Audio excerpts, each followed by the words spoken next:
Hello everybody, welcome to episode 4 of Raise the Bar. We're here live from Austin, Texas, here at the lab with Dekel Bar, 167th best player in the world. And we're serendipitously joined by Zane Navratil, our friend who's already in the house. What's his ranking? His ranking? In tennis? His ranking fluctuates. 167th best Division III tennis player in the Midwest. Pretty good. In the Midwest, there we go. Of the last decade. But anyway, so we've got a packed episode.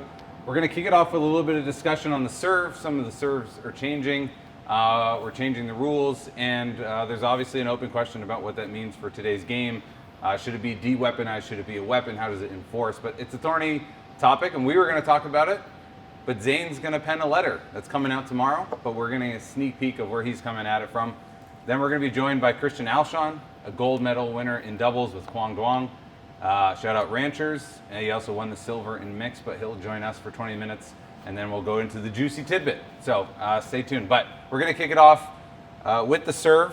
We've got some of the best servers on tour, some of the most scandalous, notorious servers. But Dekel, just give us a little bit of a heads up. What happened in the last week regarding rules enforcement, especially within the Bristol PPA event? Yeah, so a week ago or so, PPA went back to the old USA Pickleball rules. So we had the new PPA rules for the past 6-7 months. We had to release the ball around our waist or below. And now we're back to the USAP rules, which you're allowed to toss the ball again. The 3 rules are you have to your wrist have to be below, the contact has to be below your wrist in contact, you have to swing down to up, and you have to hit it below your belly button, waist, which is considered the belly button. So yeah, we're back to the normal rules which all the amateurs are playing with. And yeah, Bristol, I feel like people were definitely hitting the serves harder and a little bit from higher, but I don't think it was such a big difference in play. I mean, we already had it in MLP. Yeah. Similar serving rules. In MLP, it's even more free-for-all. You don't have the waist rule. Yeah. So yeah, you saw some harder serves, but I don't think it changed the game much at all. Got it. And they had enforced that prior to Bristol, like going into singles, or did they change it mid-event? No, Bristol, it was the whole week. Yeah. They changed it midway through Kansas City.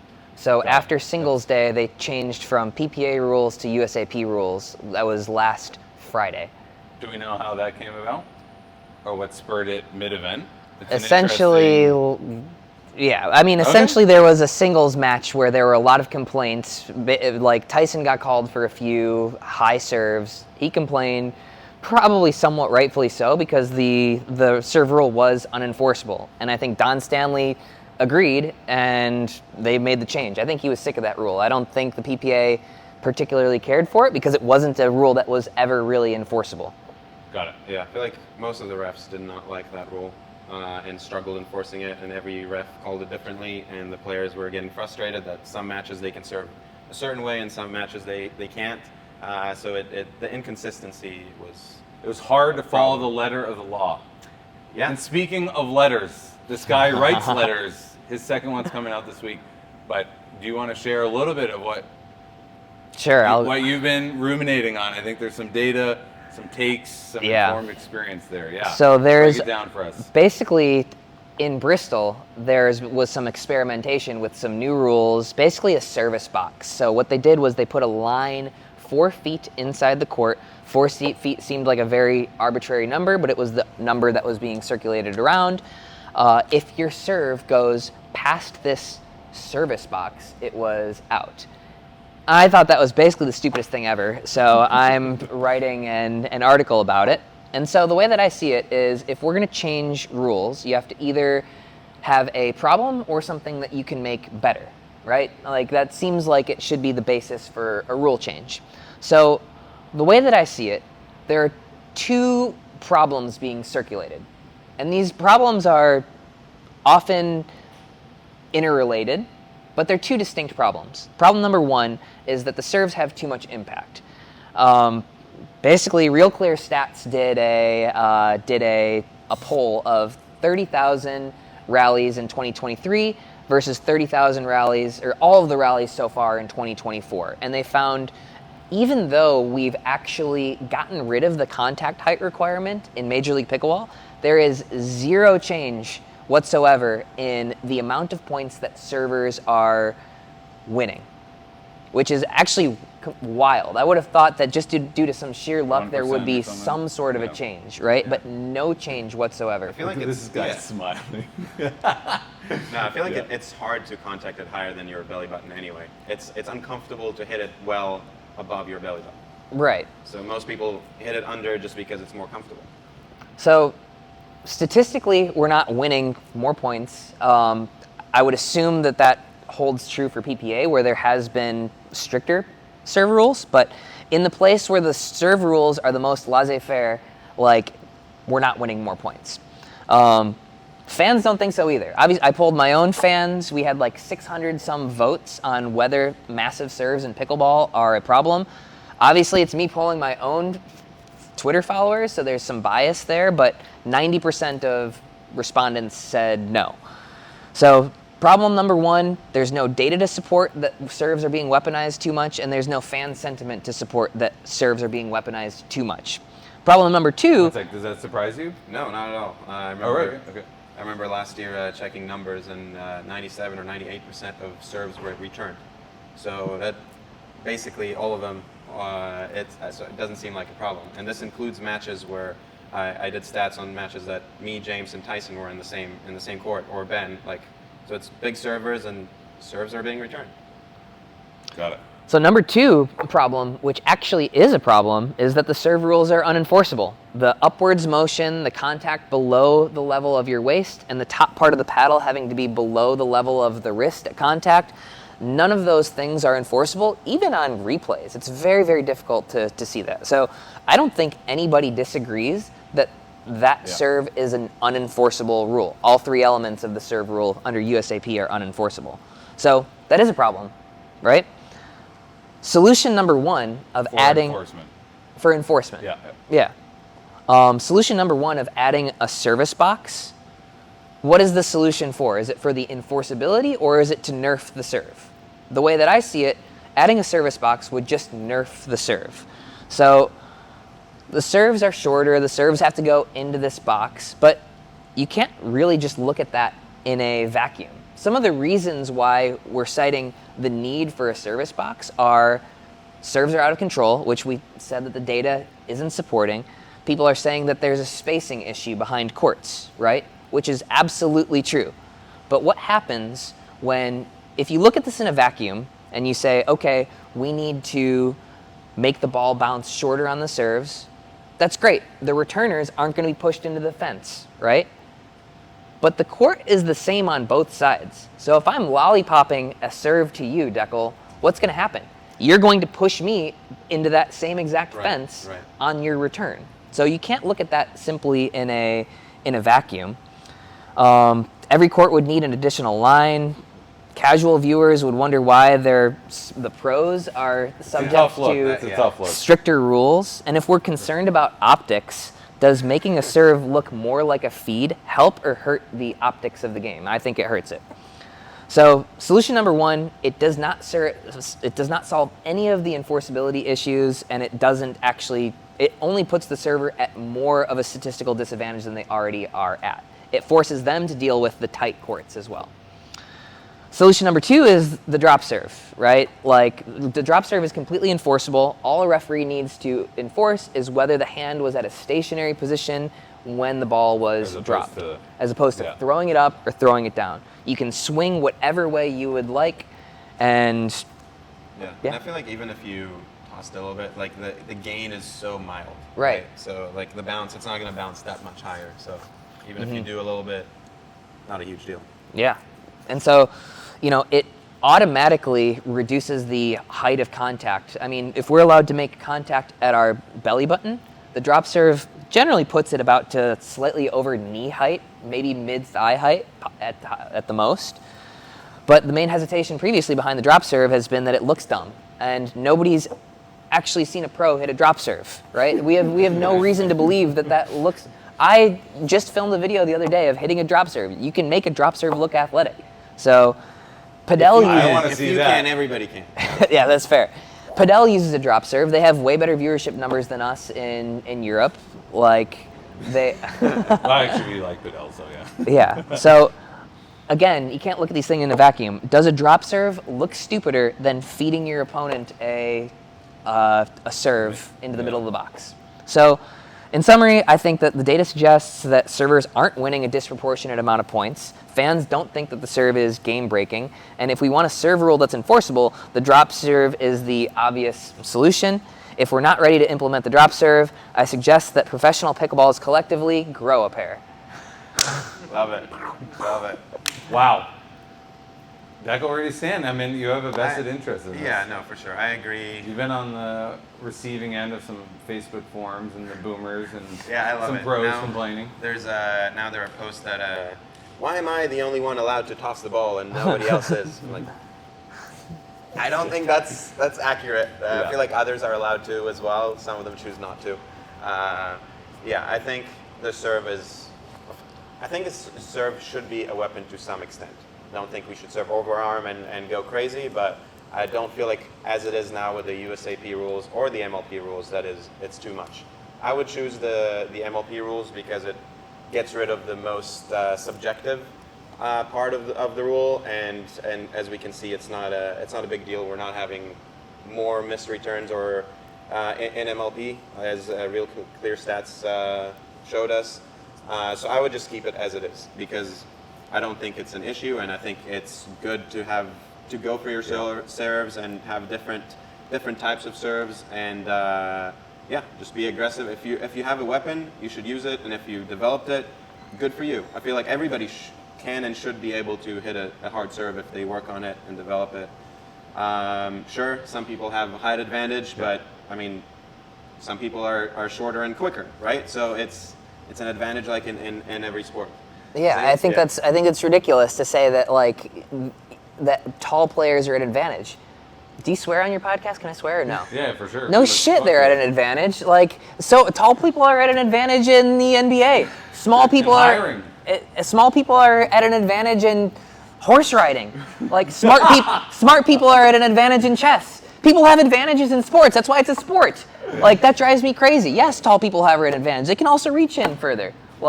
And find me one portion of any sport that isn't weaponized to its fullest extent within the rules. Yeah.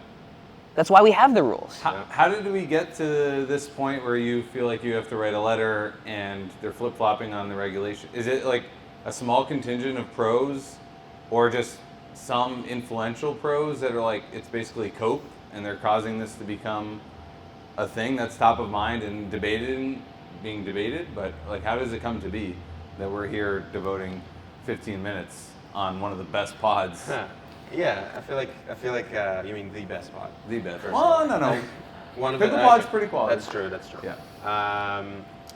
For now. So, yeah, I think it's a few players that are maybe more influential and actually think that is a good idea and the serve is too much. I think a lot of the pros are pretty divided. I think a lot of pros want the serve to be a weapon and some of them don't. And I think mostly it's the players who have a good serve or are more athletic and can get to the line well and quick are fine with those strong serves, and those who don't want to nerf the serve.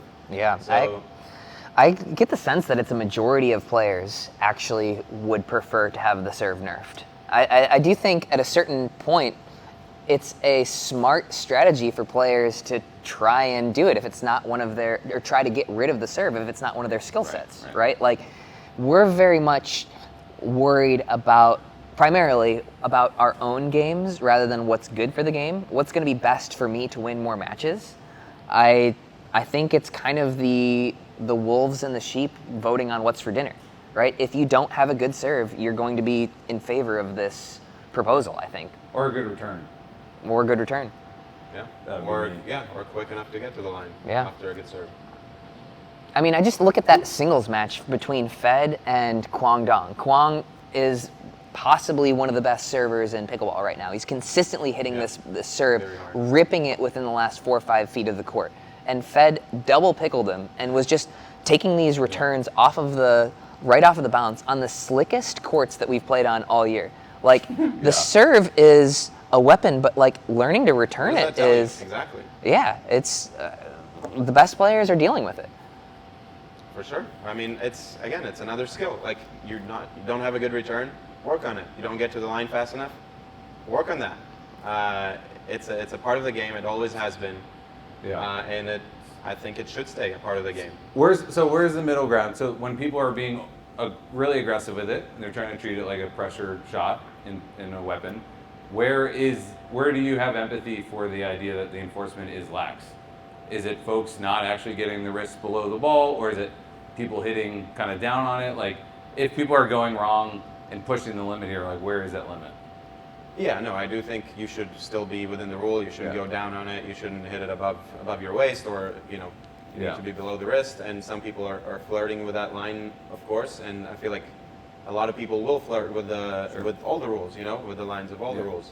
And if we can enforce it better with some replays or stuff like that, or if we do the MLP rule, which helps the waist part, I think that would be a good idea. I know maybe it's not perfect to see it in replays, but it's still pretty good. It's much better than the referee's eyes in the moment.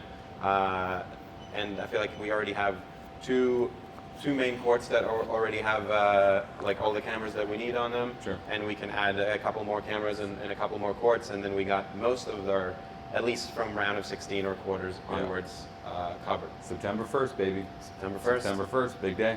It is a big day. Okay, well, there it is. These guys would have a perspective on the serve in the pro game. I think the tape line boundary is going to make us the laughing stock of sports, and it's similar to James's hindrance on the footstep shuffle. Like, that kind of just popped off and gives us a bad look, as we have incredible athletes with hand-eye and reaction times and movement and consistency. So I agree that's not the way, but it's a little thorny. But it seems like this contingent of vocal players has done a good job to get it top of mind and debated. So props to them for finessing this, but hopefully the serve remains a weapon. And Zane, good luck with your letter. Appreciate it. I would love to debate anybody on any of these points. So hit them up. Hit them up. Okay. Thanks, Zane. Thank you. Thank you, boys.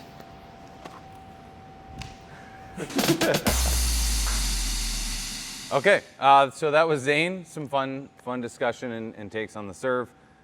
Speaking of the serve, I've been working on it this week. Oh yeah? Yeah, my week in pickle. Right side Ryan is at it, so I've got it. What'd you do with the serve?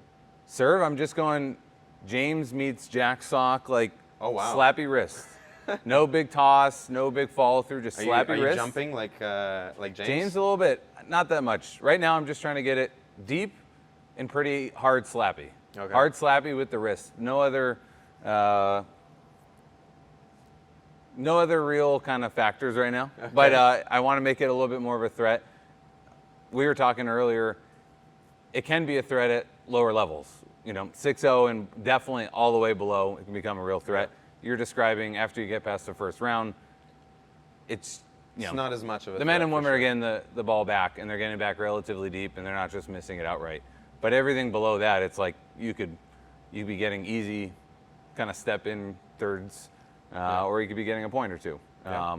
And so for me, I'm at that level, and I need to be making a little bit more of a threatening pressure shot. But that said, I played with some friends here in town, like Lina and Etienne and Jack, and I went from like 2 hours of deliberate practice in the week to doing it, and I missed like 4 serves in the first game. I was like, wait, practice isn't carrying over? It's very different. Like hitting a basketball and having that rhythm, and just like it helps a lot. Like it was just like driving range to the first tee. You're like shanking it to the right. I was like, what? But anyways, I'm on that train. All right, good. But it's funny that the serve has become such a hot issue, and maybe it's a non-issue if we just stick with the MLP and kind of let it go and show people the stats that it's not as penalizing. Yes. Let's look at the stats. This guy's seen so many slow-mo videos of himself serving to try to like have receipts. Hey, exactly. Make sure it's legal. Make sure it's okay. Good. A little spicy, but if we asked who's the pro that would most exclaim that you have an illegal serve more often than not? Who's the pro that would be like, Dekel is the bad serve? Ooh, I mean, there's a bunch of pros that think, I think a lot of pros think my serve is illegal. And I guess I don't blame them. It looks illegal right before I hit it. And then at contact, it's not even close. So a lot of people like to complain because that's their... Yeah, but you got to give us a name. There's a bunch. There's too many to name. Too many to Okay, name. that's a cop-out.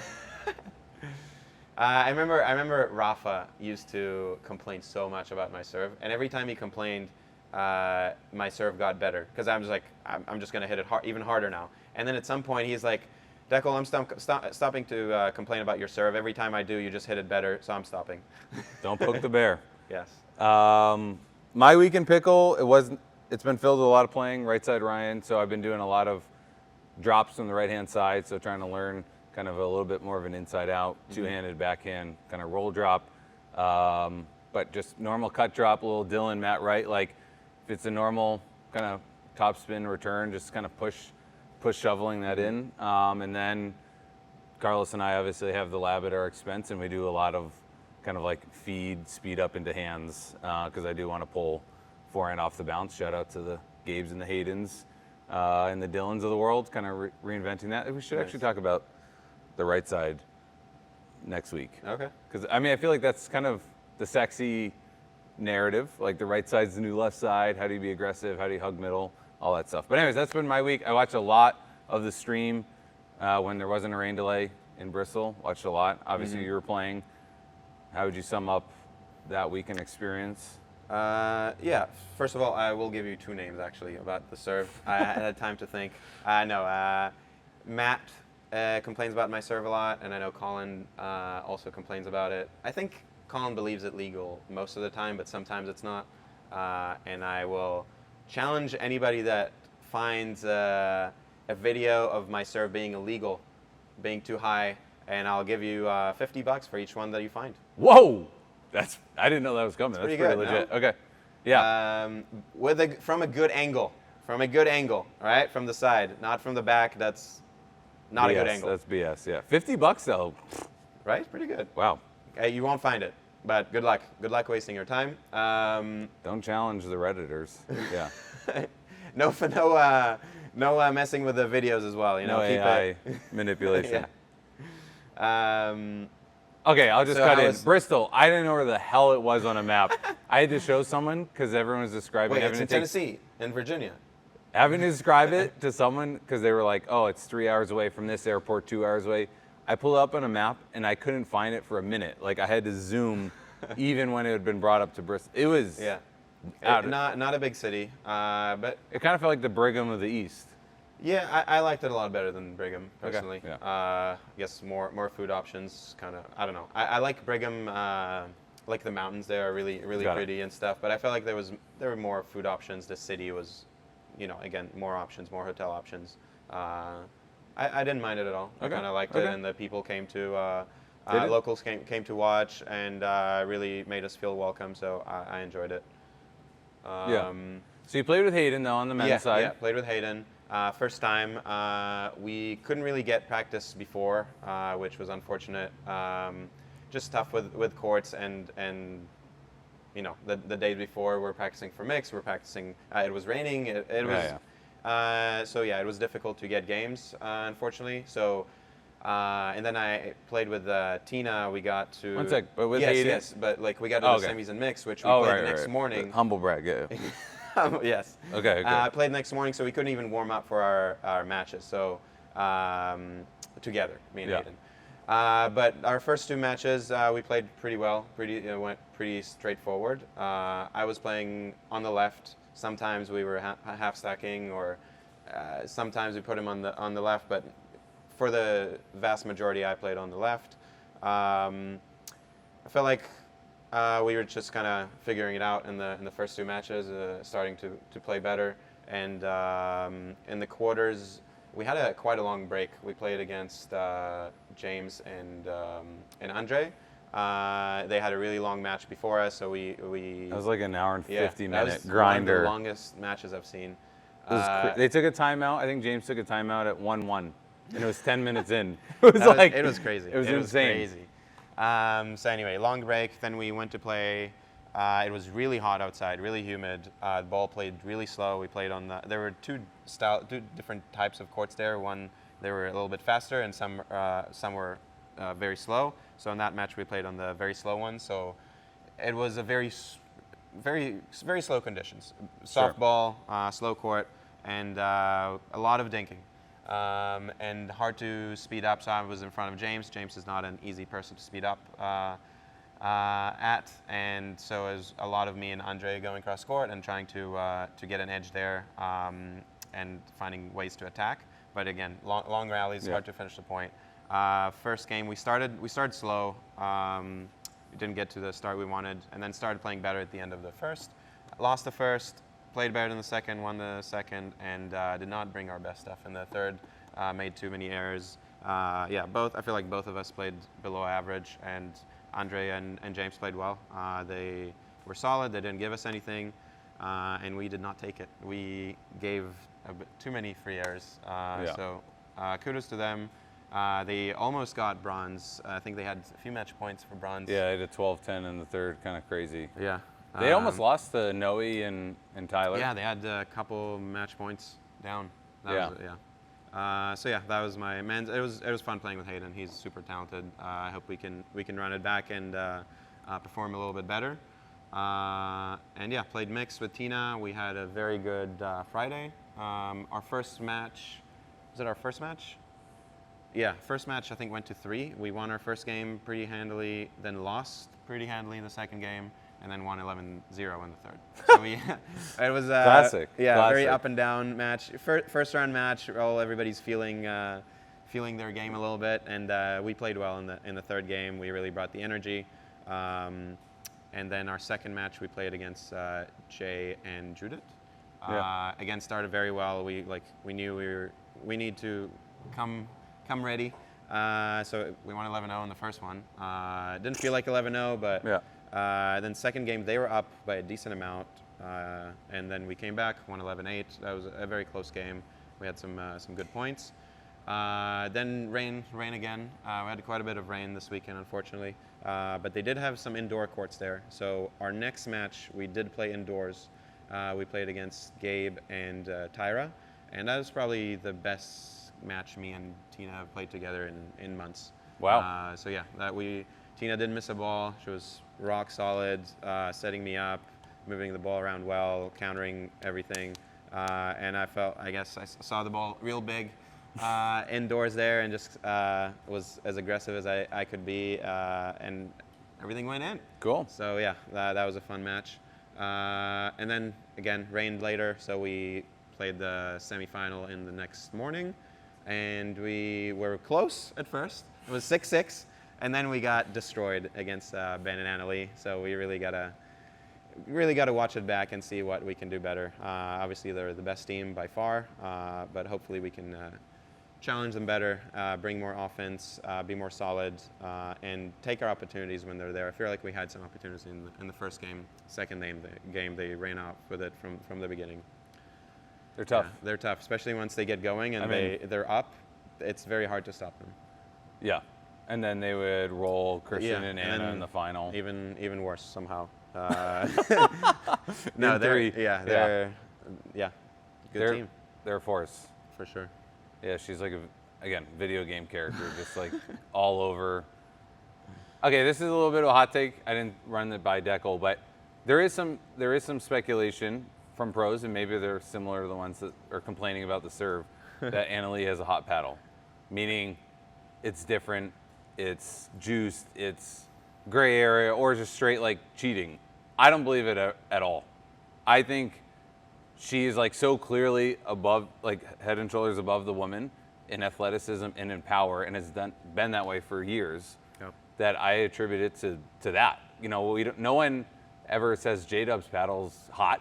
He's just got a strong wrist, very strong, great reactions, and it's well honed. And it's like, it's weird that I feel like it's a little bit of cope that people were like, it's a hot paddle. I'm like, she leads up the bantam, which is she does top of the power paddles, and leads it up and smacks it and sits on it and anticipates what you're doing. And I'm like, I think it's a little bit. I think it's weird how many people believe she has a. I feel like it started because the previous paddle ticks weren't that hot, and she was playing with a hot paddle tick, right? Maybe she was already playing with that version like earlier. Yeah, she's maybe playing with the why. thin bantam that all of the free agents are using now, and Christian's obviously using. But it's like, it pushes the limit of where I think the game should be. It's definitely alongside the mod. It's definitely a hot paddle. Yeah, you can get a lot of power out of it, especially if you're super talented and you're making good connections, and you're anticipating it, and you let it up. And I'm like, I think she's just better.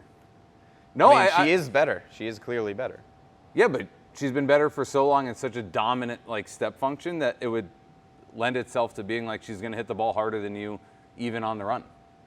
And so, anyways, it's something that it comes up quite a bit, and yeah, that's my take. But Bristol overall courts were kind of funky, a lot of rain, but good homey energy. Yeah, and they're on Fox for Championship Sunday, which is cool. Big, yeah. Very and legit. it was good. The rain kind of stopped during that time frame. It was wild. Yeah, so they managed to get those 2 hours perfectly. I think it was the men's and women's matches. Oh, the men's match. Funny, you should bring that up. What happened there? Ben and Colin lose 3 straight to Christian Alshon in Guangdong. Reminder, that's the Ranchers men's team. But yeah, No, it's fine. But no, it's shout out to them. They do the playing, and it's fun to see that partnership come together on the tour. I think I saw quite a few comments of like, oh, this is why MLP exists. Like just that shuffling and rejiggering kind of created this friendship and bond. And I definitely think they're going to play more by the end of the year if they can squeeze it in. But yeah, they kind of represent a little bit of what people think could be the new meta of what's capable with highly trained athletes with powerful paddles that can generate spin. It's like attack. Yeah, there's a lot of drives. Attack, and Kwong hits one of the best drives on tour, and he hits it every time, or at least twice a point. And it's just it worked, and I think that's for some. I think that certainly could be seen as like the new algorithm, and it's not an easy one because you have to be Christian and Kwong talented. Yeah, in terms of making those shots under pressure. Yeah. They have to have great drives. You have to be able to poach off of it. But it's I don't know. I think it's kind of shining a new light. We kind of have the new right side meta, and then you also have the partnership meta of being always on aggressive. Yeah. So props to them for taking home the gold. Christian would get rolled in mixed with Anna. I feel like Anna's been like chomping at the bit to like take that crown, but it's seemingly further away. But yeah, gold in men's is pretty good. It was pretty cool. For sure. No, great week for him. Gold and silver. And then they can dink. It's like if you don't want to, if you can actually resist the drives and the power, then it's like. Kwong's got a very good two-handed back and cross court. He doesn't go many spots with it, maybe, but not yet. Not yet. Every week there's a new skill. He keeps adding more things for sure. We saw like the back, flick, the flicked on the that force week. too, and you're reaching. So, anyways, but yeah, his cross court dink is very heavy. Is causing issues to everybody on the other end. I wouldn't say I was bored. I was never bored, but I think the last like month or two has really shown me like how much pickleball is changing. Like especially on the men's side. Men's used to be so boring because obviously the Johns were so dominant, and then if you got Dylan and Frazier against the Johns on a Sunday, it was like meh, dink middle. And last year it was Ben and Colin against Matt and Riley. Yeah. So it was but now we have like Fed showing he can win with multiple people. Now you have Hayden. Then you have the right sider showing that you can be aggressive, that you can change up angles, that you can attack inside out. Then you've got always on threatening power of Kwong and Christian. It's like there's just a lot more. Versus I think now the women's is kind of like the most boring to watch. Yeah. No, I'm serious. Catherine and Annalie just running through everybody. They just roll. Yeah. I mean, what was it, 6-6 and 4-ish, something like that. But the thing it's easy to say, but the thing, because it's I think it's worth trying, but it's equally as hard, and that is some of the women I think need to try to slow the game down for Annalie and Catherine. Like you're never going to out-hands them right now. Because Annalie just speeds it up. I know. If you slow it down, she just speeds it up. So But you try to keep it away from her backhand if you get into a settled kitchen. Yeah. But you just see a lot of the top women trying to go transition rip back, Okay. and it doesn't work. The math doesn't work because you have Catherine defense and you've got AL power and hands. Yeah. Like, I don't know. It's easier said than done, but it's just, you're not going to out-rip the rippers right now. So anyways, this week, where are you going next? I am going to Utah. Okay. So we're playing Salt Lake City. I'm playing that one with Colin Johns. So Ben is taking the week off, and I am playing with Colin. I think Ben is going to like a wedding or something, and also it's indoors and not his favorite. Me and Colin, and then I'm playing with Tina again, of course. And then from there we're going to Vegas, back-to-back indoors. So. And what do you expect courts to I don't be? know. I have no idea what to expect, honestly. Both are like in convention centers. I haven't heard. It's confusing because it says it's the Pickler Open MLP in Salt Yeah, Lake. Was but that it's an not actual in the- pickler? in the pickler? You may have like pickle roll So equivalent. pickle roll, or are they gonna resurface a few courts? I honestly don't know. We'll let you know. It's crazy that you guys don't know. Yeah, I don't think. Could they you find advertise- out if Yeah, you I feel like. texted someone Yeah, right? yeah. I feel like if I asked, I could find out. Yeah. Got it. Yeah. Okay. Well, that was our week in pickle. But someone's having a good week, and that's Christian Alshon. So we're going to talk to Christian and do a little bit of a check-in with him based on this weekend's great run in Bristol, and we hope you enjoy that. You know how to set the scene. Big YouTuber now. Big YouTube, Yeah. yeah. Got the paddles and everything. I've got like stacks on the Oh side. wow. Dude, this. Looks like my house. Oh, you guys are just flexing now. Ryan, it's okay. I'll tell- Do you have I'll- just one? Do you have just one paddle? Shut up. I'll tell you, Christian, I am holding down the bantam in the lab. I am, but it's losing a little grit given how much we play. But I will just say that you two do not give away paddles like candy. You know, we see plenty of them, but they go to good use for your own games, and I appreciate that. I gave away I know. 2 paddles after the mixed doubles finals. I was like, either they're gonna be broken or I can give them to a fan. So I gave the ones in my bag to a fan. You're just, I mean, Kwong has been funny because he's just been giving out the Selkirks, and people love it. It's so simple, and I'm like, every low, mid, high level pro should just be given away. Turn someone into a super fan. But Yeah. easy stuff. Anyways, thank you for joining us on the check-in for Raise the Bar. We're outclassed by you and your YouTube numbers, but we're well on our way. But thank you for joining us, and congrats on the big weekend. Thank you for having me. You're welcome. We won't go to the gold first, but let's talk about why AL and Ben are such a good team and why you're so frustrated. I think it's just the gap from Annalie to the rest of the field is pretty big, and it's kind of it. I mean, she wins every single women's doubles tournament. She wins every single singles tournament, and she wins every mixed doubles tournament. I mean, Ben used to do that, and the gap used to be pretty big for Ben, but in the last year, it's gotten a lot smaller for the men, and the women, it's, I think, actually gotten bigger. I think the gap has gotten bigger for women, whereas the gap for men has gotten smaller. Yeah, it's tough. We played them in the semis, and we started well, and it was close in the middle of the first game. And as soon as they kind of break away, they just keep going, and it's very hard to catch up. They get more confident, play more loose, and it's unless you play really flawlessly, you don't have much of a shot there. Yeah, I mean, I've played them a lot. I've played them, I think, 7 times this year, maybe 8. I play them almost every tournament. And half those times I've split, and I've won the first and then ended up losing the next 2. So I feel like I'm so close, but despite splitting, the third game is still, it's not even like 11-8, 11-9. It's usually like 11-4, 11-5 after. And that's just because they pick up their game, and they really pick it up. I mean, they've got Lee Waters in their corner, who's a great coach. So I mean, that's a big advantage for them. And it's hard It's hard to compete with that. So what if one time Lee coaches you instead of Annalie in Does that sway it? Yeah. I mean, I think it Does that might. make it 50-50 we'll never know. or? We'll never know. I think that could be the deciding factor, but we won't know. We won't know. Do you think Lee coaches against you in a deliberate way?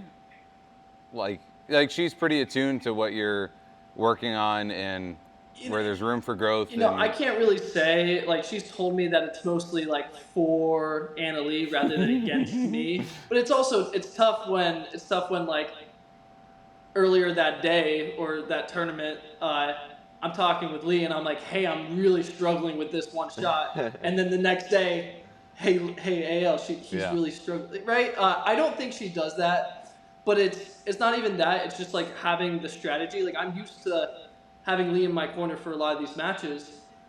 And, I get used to getting the coaching and like, it's kind of, I don't think a crutch is the right word, but it's like, it's a pedestal or it's a stand or it's something that like elevates my game, and then not having that really does take my game, like it's harder without having a guide while you're playing. So it's tough. It's tough. Yeah, it is. What's the thing that Lee says most to you, like across tournaments, across matches? There's a lot of strategy based instructions throughout the tournament. Like, when you play against a team, it's you have a strategy going in, but then also after a few points, the strategy changes. And like, if you have somebody on the sideline, like, they see what's going on. Like, it's very easy to kind of like know what's happening. You can recall like who's hitting what shots, who's missing what shots, what patterns your opponents are doing. Whereas if you're playing, you're kind of locked in, and you can try and see that, but it's easier to see that from the side. So every time I take a timeout, I know she's going to have some wisdom about what we can do better. So it's nice to have. And real quick, going back to the AL question, like, the gap has grown and is pretty significant. Is that manifest as it's harder for you as the left side male to attack that woman and bring pressure into points, or is it like woman cross court or in transition, like that's where the margin is really felt? I mean, if you've seen the last few matches where people have been close to beating Ben and Annalie, I like to think I was one of them with Etta last week. Is the strategy is go to Ben.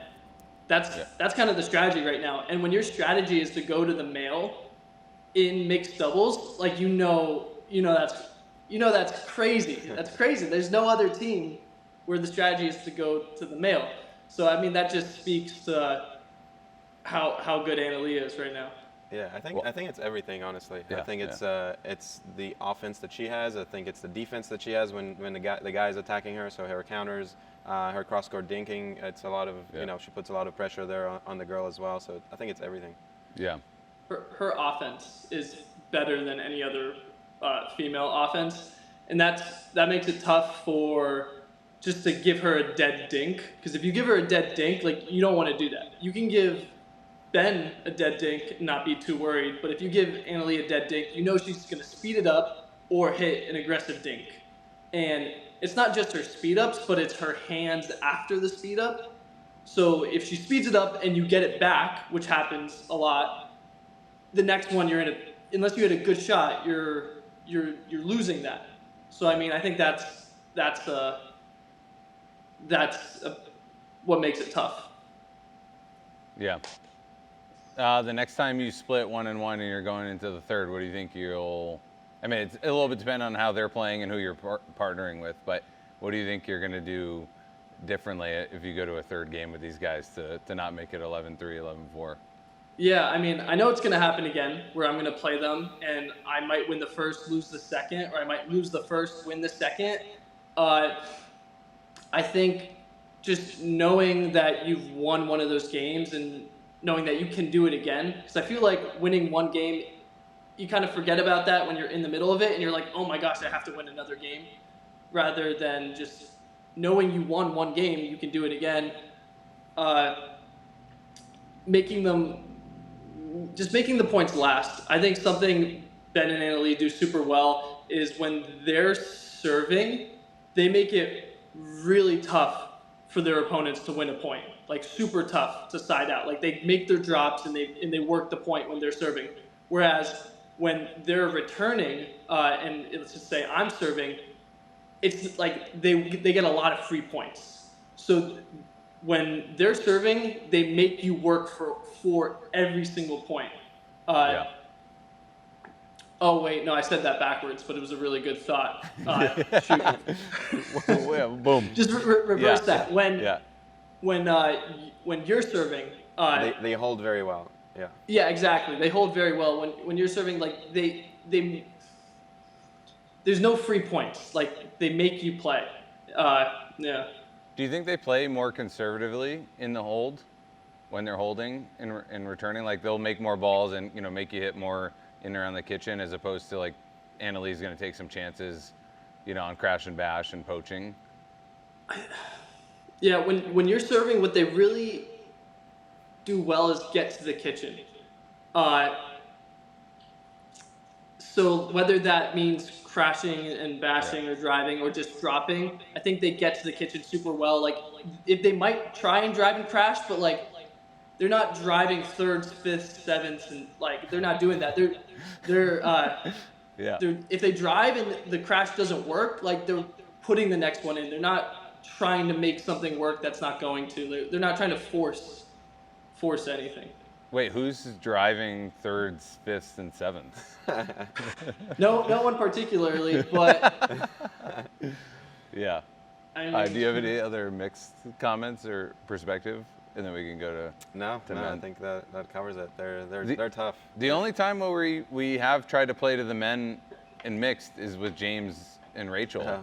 Remember, James was like we were like struggling with the soft stuff. We were like, yeah, don't give Rachel a dead sitter to like rip from 2 feet behind the kitchen. Like she can make anybody look foolish. But that's the only other time I remember like really doubling down on the man. Yeah, I remember that. It's interesting.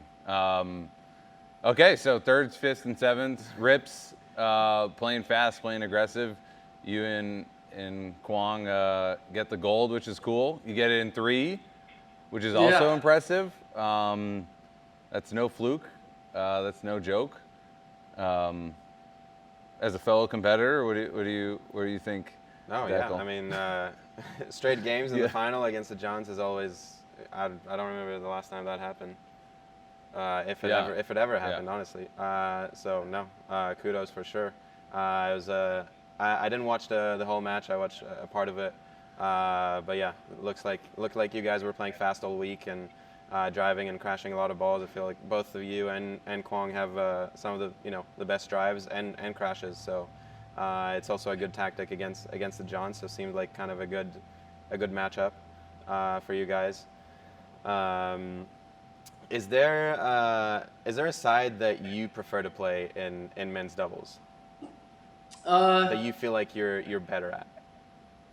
I mean, I don't think there's a lot of good right side players in pickleball, just in general. I don't think there's that many of them. Mm-hmm. So if I play the left, I feel like the right side is kind of a weakness. It doesn't really matter who I'm playing with. Whereas if I play the right, I think there's a lot of good left side players. So if I'm playing the right, it kind of makes think about some like the last tournament where Fed and Gabe won the tournament. I mean, Fed is awesome on the left, but it was really Gabe who kind of like having a right side player that's so much better than other right side players. It elevates a team unlike anything else. So to answer your question, I think I'm better on the right just because I've played a lot on the right lately. I mean, whatever partners I have, they're usually more comfortable on the left. So I let them take the left and I'm fine taking the right. And when I started playing the right, I used to feel like I would get shut out a lot and they would just hit everything to my opponent. Mm-hmm. And it kind of made me feel like, well, okay, maybe I'm good on the right, but now there's not really much I can do and it takes me out of the game. But as I've worked with Lee and just studied the game more and more and played the right more and more, I've realized that you can be more of an alpha on the right than, over the last 5 years that people thought. Because, years ago, whoever was on the right just stayed there. They didn't do anything. Yeah, it was just like a dink and block side and help your left side partner. Exactly. So Tardio does that very well, and it's something I was trying to do well is, pinch the middle more. Like I could stand in the middle of the court. I'm okay if somebody tries to pass me down the line because that's my forehand. I have a lot of reach there. Yeah. Whereas if I'm on the left side and I'm standing in the middle of the court, if somebody goes to my backhand, my my back's turned, it's hard for me to get power. So, and my reach is limited. So I think there's a lot of advantages to being on the right that the pickleball world has never seen before. Like we can advance that side way more than we can advance the left side. Yeah, I mean, I feel like we're seeing it now with you being more aggressive there and Gabe and Hayden and some others. So it's definitely changing. Yeah. Which is it's cool to see that pickleball keeps changing and just a lot of different tactics are being implemented every few months. There is some kind of change. Yeah. Yeah, Gabe and Hayden straddling middle. Yeah. Or you. Yeah, so you can do that kind of backhand push dink or Hayden I does think it what very Gabe well, does too. so well is he does the inside out, keep the left sider honest, out of the air, as well as some of the flicks. But it's fun. We've been talking about it a lot, obviously, in the last 2 months for a lot of people. It's just top of mind. And Right side Ryan. yeah, I don't know. I'll let it bounce. But no, it's pretty long. When you and Kwong were going into the Johns match, like, tell people what was the strategy, because I think people would loosely infer drive and be aggressive and crash and really bring as much pace within limits as possible. But like, what was it was a little more nuanced than that. Like, what did you and QD settle on? Yeah, the main strategy is to not get into dink battles with them and rallies with them. There's no reason that we need to beat them in 50 dinks, and there's no reason we should try and out dink them. Like that was the main thing that we didn't want to do. We could dink and we could work the point, but there's no point in trying to beat them at their own game. So we try to beat them at our game, which is fast hands. We know Ben has to cover a lot of the court when he's on the left, and we use that to our advantage. So dinking to the middle, Ben comes all the way over and takes the ball in front of Colin, and then now he's got to move all the way to the left and get a dink that's on the opposite side of the court. And when you move somebody that much, you leave a lot of openings to attack. So I think being aggressive, driving the thirds, that's driving the thirds, you're going to win a lot of free points. Yeah.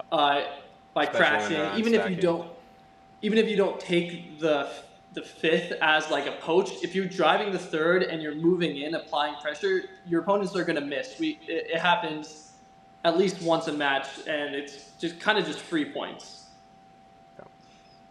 Yeah, for sure. Especially when they're unstacking, they're having some issues returning those drives.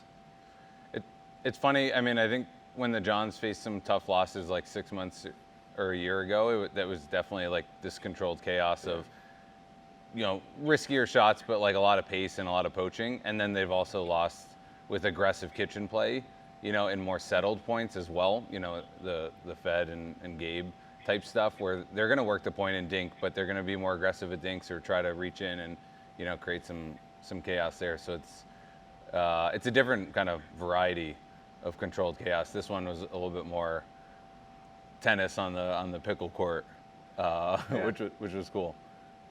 Yeah. Do you and Q have more planned together?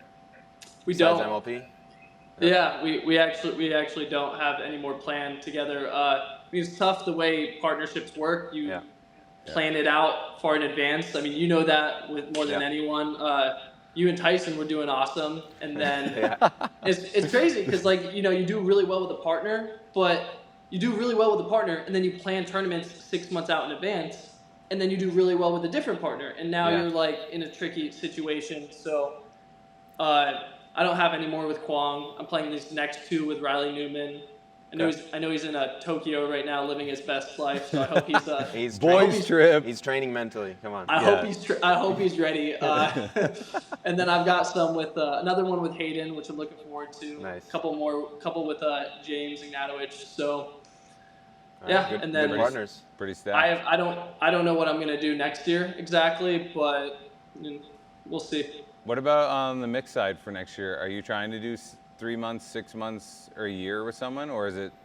Yeah, I know you shared a little bit of it being a trial. I've been thinking a lot about mixed, and I definitely know the partners I want to play with, and it's the partners I'm playing with for the rest of this year. I've got some with Catherine, Etta, and Anna. Catherine Parento, Etta Wright, Anna Bright. I think those are the 3 best mixed players, other than Anna Lee and Vivian David. So I mean, it's hard to pick, but I definitely Good have problems people. to have. Yeah. Good problems Definitely to have people I'm leaning towards, but we'll see. I can't say just yet. Last question for me. What will you and AB do differently next tournament? Not even just against Ben and AL, but like generally, like what's something that you guys are gonna kind of work through? I mean, I rewatched the match that Anna and I played against Xiaomei and Jackie, and I mean, Xiaomei and Jackie played well. They played very well. They were tricky. Jackie played unbelievable. I mean, Jackie was like almost flawless, and she's one of the best too. But I know Jackie has a full-time job with the NCAA, and it's hard to focus fully on pickleball when you have a job that you have to focus fully on. So what I think that Anna and I are going to try and do differently is working on who's going to take the return, because I think we really struggled with that against Ben and Anna Lee. Is they returned to the same spot every single time of every single game, and I know exactly where they returned, and they returned to Anna's backhand, and sometimes I would come over and take it, sometimes I wouldn't come over and take it, and it's like we didn't really know who was going to take that ball, which what I was saying at the beginning, where their side outs happened pretty quickly. Like they got a lot of free side outs from us miscommunicating on those balls, and Anna and I just didn't get into the point when we were serving. And if you're not getting into the point, you're going to struggle to win no more than 4, 1, or 3 points. Yeah. No, I talked to Dekel about his like mixed run, and he was just like, yeah, and then it turned really south, and then I was like, well, it probably went as fast as their 3-gamer in the final, which is tough. We were right there. We were 6-6, and Tina hit a winner on like super close. They challenged it, and then instead of being up 7-6, it's 6-6 side out, and then it's 11-6, 11-0. So it turned real quick. Yeah, it's like a real freight train. Yeah. It's crazy. You can just sense it even watching stream or live from sidelines. It's just crazy once it gets going.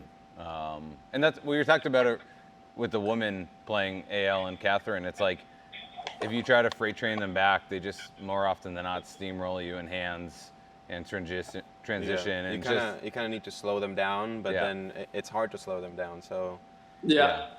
But we're trying because no one is really pressing them. But it's again easier said than done. So, anyways, a gold and a silver and a little bit of food poisoning. Still all in a good weekend. So you got Riley, and who you got in mixed coming up? I'm playing with Anna Bright in Las Vegas. So cool. Okay, focus on the return. I'll have a chance to work on these things. Maybe see Ben and Anna Lee in the finals again. We don't know. Or Tina and Dekel on your side of the bracket, I hope not. Cool, my man. Thank you. All right, thanks, Christian. Good luck this week. Thanks for having me. See ya. Okay, it's Juicy Tidbit time, episode 4. How to hit a powerful serve. The serve is a weapon. It will continue to be a weapon, at least he hopes and we think. But Dekel is one of the most powerful serves on tour. But whether you're 5-0, 6-0, 3-7, the serve is an increasingly important part of amateur pickleball, for sure. And that's who's watching. We don't care about the other pros. You can win Yeah, points. other pros don't watch this, please. Yeah. But you can win points straight off the serve at lower levels if you're hitting it hard enough, deep enough. And when you get to intermediate, I'd say you may be earning a shorter return, or you're keeping them guessing, or you're keeping them back as they unwind the stack. So there's kind of a hierarchy of it. At the pro level, why do you use a powerful serve? Why do you tend to use a powerful serve? It's mostly to get a shorter return, to get a better third, to get to the kitchen better, or maybe get a better drive and crash. Yeah. So yeah, those are the main reasons. We do get some missed serves, but really not that many. So it's mostly just to gain an advantage or not start with as big of a disadvantage. And the serve is a skill like anything else, so you've been working on the serve for a long time. Yeah. How long have you been known to have like the Dekel powerful serve? Probably around 4 years. So I started playing 6 years ago or so. I feel like the first year or two, my serve was just okay. I started hitting it harder, but I don't think it was.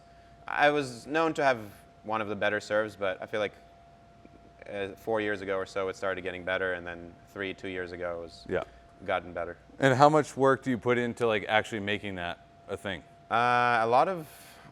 Quite a few hours on court with a basket. Ryan has seen me here. Yeah, scuff marks from his nice Big Daddy shoes are here, but every time after I land on the serve, I make a nice mark on this guy's lovely court, so he's not always happy with me. It's sick. Yeah, so a lot of hours on court with a basket, and obviously we're practicing games as well, and try to go for it to practice as well. Okay, they want to hit a powerful serve. What's the first thing? First thing is where does the power come from? For me, mainly, it comes from my body weight. Body weight forward, for me, that's the most important thing. And how do we achieve that? First is from our toss, tossing it in front of our body. Because if I toss it behind my body, I won't be able to transfer my body weight forward towards my target. So the toss is very important. You don't necessarily have to toss the ball that high. I toss it quite high, which is, honestly, I'm considering lowering my toss. But at least release the ball in front of your body or toss it however you like to do it, but make sure you can contact the ball in front of you so you can have your body weight go towards your target. So something like that. So as you can see, I have my body weight going towards my target, which brings me a lot of easy power. 2, yeah, it comes from your arm. So swing through it, swing through your target, but it's not a muscly kind of swing. I'm not forcing it. My arm is loose. I'm trying to keep it loose the whole way, and towards my target. So yeah, don't force your grip to be too tight. Keep it a little bit loose so your arm can be loose as well. So one of the big things is, that amateurs focus on is like creating topspin or having a dip. Like, does that come as a natural consequence of kind of brushing low to high, or are you changing your grip, or how does this ball actually end up getting topspin and generating force over the net? So I wouldn't change the grip too much. The topspin comes from the brush from down to up. This way, and it will come automatically with your paddles. We have spinny paddles, we have grittier paddles these days, so trust your paddle and swing through it, brush from down to up, contact the ball facing this way, facing your opponent, like that, brush under the ball, the paddle and the ball will do the work for you. You don't need to add any extra wrist stuff, that will just cause you more issues and more errors. Yeah, I think a lot of the big misconception is like, oh, I'm going to spin it like table tennis or tennis, but instead it's this brushing up on the back of the ball that creates that ball to use Bernoulli's principle, create topspin and dip. But yeah. In tennis we use a lot of wrist, a lot of this motion. In pickleball, we don't do that. The paddle does the work. So you're falling forward, quote unquote, because your body weight is shifting. You're releasing this ball out in front. By your hippish area, and you're kind of flowing through it in a loose way. Mm-hmm. Yeah. So of course, because I'm going forward, I'm.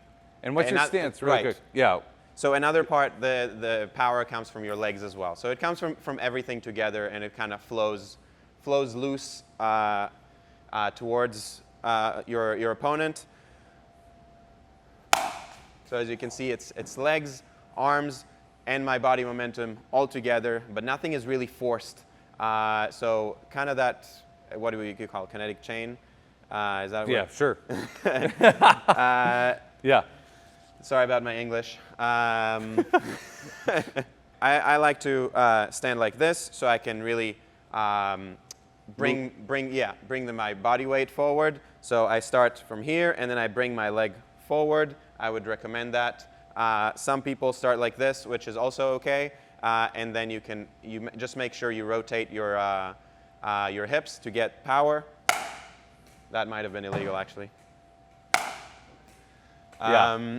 But I really like this this position. It really helps bring your body weight towards your opponent and bring more power. So if you want more power, I would recommend this. This might be more consistent at times, but now we're talking about the power. So, boom. And one thing, if you fall or progress into it, it's important for our amateur friends at home. Make sure you potentially are ready to scoot your butt back for the baseline. For sure. Because they may have a great return. Exactly. Hopefully they give you a short return, but sometimes they won't, and you don't want to get stuck here in the middle of the court. You want to hit your serve and come back behind the baseline, and then see where the ball goes, and then from there you're adjusting. So serve, I'm going back, ready, then I go forward if I need, or I go backwards if I need. Don't get stuck. Okay, Dekel, where are we aiming in terms of spots? Obviously, deeper is better. Right. This is great, but in terms of spots, do you change it up? Do you harp on someone's weakness? Where do you go to by default? Like, break it down for us. First of all, you like to go to your opponent's weakness. So if it's a backhand, you go to backhand. If it's a forehand, it's a forehand. We tried a few different spots to see what their weakness is, or if you know in advance. 2, you want to go for a big target. You don't want to go for the line. You don't want to go, too deep. Again, right on the corner. You want to make sure you make the serve first. So I like going to the far corner because it also gives me more area to hit the serve hard. So on this side, it will be that forehand. Yes, exactly. It gives me a bigger target, just a longer area, so I will more likely make my serve and I can hit it harder. I like going down the tee where Ryan is standing right now. Yes, because that is people's backhands, and often they don't like returning from their backhand as much. So that'll be that. And middle is also a good spot. Because you want to change it up, make sure maybe they're not sure which shots to hit from, if it's a forehand or a backhand, or just for the sake of change. So there's no one good answer. Every answer is a good answer, depending who you're playing, what is your favorite serve, and maybe your opponents are unstacking. So we did that in a previous video, which I like to go to the outside of that half. So in this case, I would go to the forehand side where Ryan is standing right now, serve over there, and then Ryan needs to cover, so I will try to catch him. Bonus question. Your teammate with James, he has one of Yeah. the best serves on tour. He gets a lot of points or pressure off of that. What do you think? Obviously it works, but it's Yeah. far different than yours, right? Yes. Can you impersonate? Give us a nod to which. Let me try. First of all. And then something like this. But much better. Super slappy. Yeah, James doesn't toss it very high. He kind of drops it from here, and he uses his body very well forward and sideways. The rotation is good.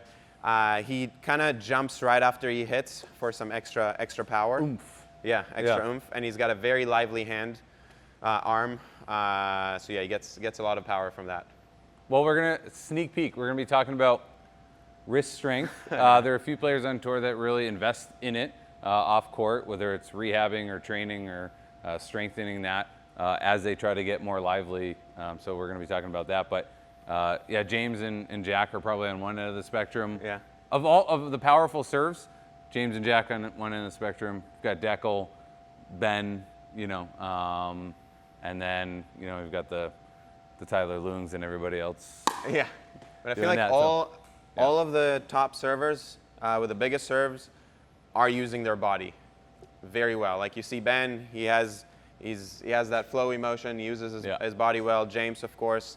Jack, actually not that much. He's got a very, very lively arm. Yeah.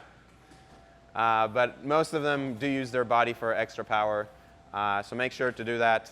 Go for your serves. Try it. Go for your opponent's weaknesses. Try to gain an edge. If it's not working in the match, dim it down a little bit. You don't have to go for it every time. But if you can get an edge from it, why not? And if you're making the serve, go for it. Boom. That's the juicy tidbit.